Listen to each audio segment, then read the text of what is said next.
ایسے لوگ بھی دیکھے ہیں مسجد کی ہمسائیگی میں ہوتے ہیں، نماز کی توفیق نہیں ہوتی۔ بعض اوقات یہ دیکھنے میں آتا ہے کہ کوئی جنازہ ہو جاتا ہے تو ظہر کے بعد جنازہ ہے، عصر کے بعد جنازہ ہے، تو گھر بالکل مسجد کے قریب ہے، تو ظہر کے بعد میت اٹھائی جائے گی، تو سب وضو سے ہوتے ہیں، تو نماز کا وقت ہوا تو سب مسجد میں چلے گئے کہ نماز پڑھیں، اس کے بعد جنازہ اٹھائیں گے، اور بے نمازی ادھر ادھر گلیوں میں منہ چھپاتے پھر رہے ہوتے ہیں، وضو بھی کیا ہوا ہے رسماً، لیکن مسجد میں جانے کی توفیق نہیں ملتی۔ وہ سمجھتے ہیں ہم نہیں جا رہے، میاں تمہیں کوئی بلا ہی نہیں رہا۔ اتنے بد نصیب ہو، جنازہ بھی تم اللہ کے لیے نہیں پڑھنے آئے، وہ بھی کسی کے دکھلاوے کے لیے آئے۔ وہ تو فرض کفایہ ہے اور یہ نماز فرض عین تھی، اور یہاں اللہ کا بلاوا آیا، اس کے لیے اذان کوئی نہیں، اس کے لیے اذان ہے، اور تم یہاں اذان سننے کے باوجود بھی مسجد کے باہر گھوم رہے ہو، بہانے بہانے کبھی ادھر جا رہے ہو کبھی ادھر جا رہے ہو، اور نمازی مسجد کا رخ کر رہے ہیں۔ تو یہ کتنی بد نصیبی ہوتی ہے کسی شخص کی کہ مسجد کی ہمسائیگی میں بھی رہتا ہو اور مسجد کے قرب میں کھڑا ہو، اسے نماز کی توفیق نہ نصیب، تو یہ اس کی طرف سے توفیقات نصیب ہوتی ہیں۔ میں ایک بات سنایا کرتا ہوں کہ لاہور جب بڑی چہل پہل ہوا کرتی تھی ہمارے ریلوے اسٹیشن پہ، تو بہت سارے لوگ ریلوے کے ذریعے آیا کرتے تھے، تو وہاں کلیوں کی قطاریں ہوا کرتی تھی۔ ایک بوڑھا کلی، ٹرین کا وقت ایسا تھا کہ وہ رکی آ کے، تو اس نے کسی کا سامان اٹھایا، تو میکلوڈ روڈ پہ جانا تھا، تو راستے میں نوری مسجد پڑتی ہے، تو اس نے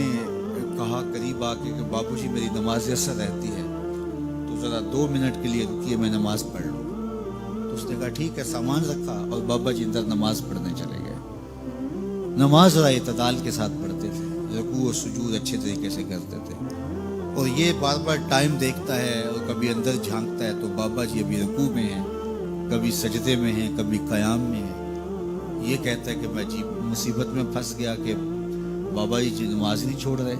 خیر بابا جی نے سلام پھیرا، ان کو تسبیحات فاطمہ پڑھنے کی عادت ہوئی تھی، وہ تسبیحات پڑھنے لگ گئے، تو اس کا پیمانہ صبر لبریز ہو گیا۔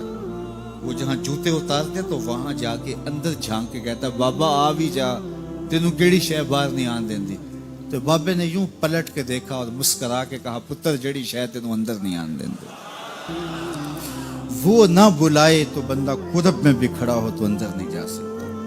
اللہ سے توفیق مانگو کہ ہماری نسلوں میں بھی کوئی بے نمازی نہیں، 5 گانا نماز کی عادت زندگی میں رچ بس جائے، ہماری اولادیں بھی رب کے حضور سجدہ ریز ہونے والی ہیں۔ قیامت کے دن جب حکم ہوگا کہ اللہ کو سجدہ کرو، بے نمازی اس دن تو چاہیں گے سجدہ کریں، آج کوئی نماز پڑھتا ہے یا نہیں پڑھتا، اس دن تو ہر کوئی چاہے گا کہ آج سجدہ کریں، لیکن بے نمازی چاہے گا کمر اکڑ جائے گا، سجدہ کر نہیں سکے گا۔ قرآن بتاتا ہے کچھ لوگ جہنم کی طرف دھکیل کے لے جائے جا رہے ہیں، ان کو کچھ لوگ پوچھیں گے ما سلککم فی سقر، تم جہنم کو کیوں جا رہے ہو؟ تو وہ کہیں گے لم نکو من المصلی، ہم نماز نہیں پڑھا کرتے تھے۔ تو 5 گانا نماز یہ زندگی میں شامل کر لو، کبھی بھی نماز قضا نہ ہونے پائے۔ قیامت کے دن بے نمازی کو اللہ دشمنان خدا کی صف میں کھڑا کر دے گا، جہاں نمرود کھڑا ہوگا، جہاں فرعون کھڑا ہوگا، جہاں حامان کھڑا ہوگا، جہاں قارون کھڑا ہوگا، جہاں دشمنان خدا کھڑے ہوں گے، بے نمازی بھی صف میں کھڑا کر دے گا۔ مجھے بتائیے ہم میں سے کوئی بھی یہ گوارہ کرتا ہے کہ حشر کے دن دشمنان خدا کی صف میں کھڑے کر دیے جائیں؟